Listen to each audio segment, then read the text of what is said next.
గుంటూరు పోలీసులకి సవాల్ విసిరేటటువంటి ఒక కేసు. వీళ్ళు ఒక పల్లె ప్రాంతానికి సంబంధించినటువంటి భార్యాభర్త పెట్టినటువంటి కేసు సంచలనం అవుతుంది. సుబ్బరామ, జయరాం రెడ్డి వీళ్ళిద్దరూ కూడా వాళ్ళ అబ్బాయిని తీసుకుని వచ్చారు. అబ్బాయి వయసు ఏం తక్కువ కాదు, విజయభాస్కర్ రెడ్డి 30 ఏళ్ళు.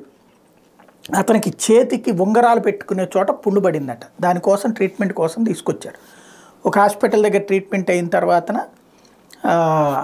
అతనికి ట్యాబ్లెట్లు అది వేసుకోవాలంటే ట్యాబ్లెట్లు కొనడానికి వెళ్తే ఆ ట్యాబ్లెట్లు వేసుకునేటప్పుడు ఏదో ముందు ఏదన్నా తాగి వేసుకోవాలి, పరగడుపున వేసుకోకూడదు అని చెప్తేను హాస్పిటల్ లోపలికి వెళ్తాను, మీరు ఈలోపు టిఫిన్ తీసుకురండి అని చెప్పాడట వాళ్ళ అబ్బాయి. హాస్పిటల్లోకి వెళ్ళాడు అక్కడ స్టాఫ్తో కలిసి.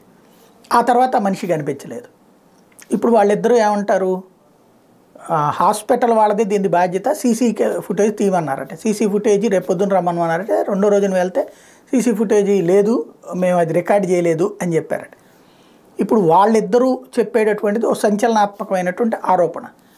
ఏంటి అంటే హాస్పిటల్ వాళ్ళే మాయం చేసేసి అబ్బాయి కిడ్నీలు ఇవన్నీ అమ్మేసుకుంటారు అన్నటువంటి.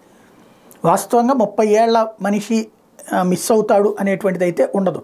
కానీ అసలు ఏం జరిగింది అన్నది పోలీసులు తేల్చేదాకా వాళ్ళ అనుమానం అదే ఉండిపోతుంది. వైద్య వ్యవస్థ మీదనే అనుమానం అవుతుంది. ఒకసారి చూసుకోవాల్సింది.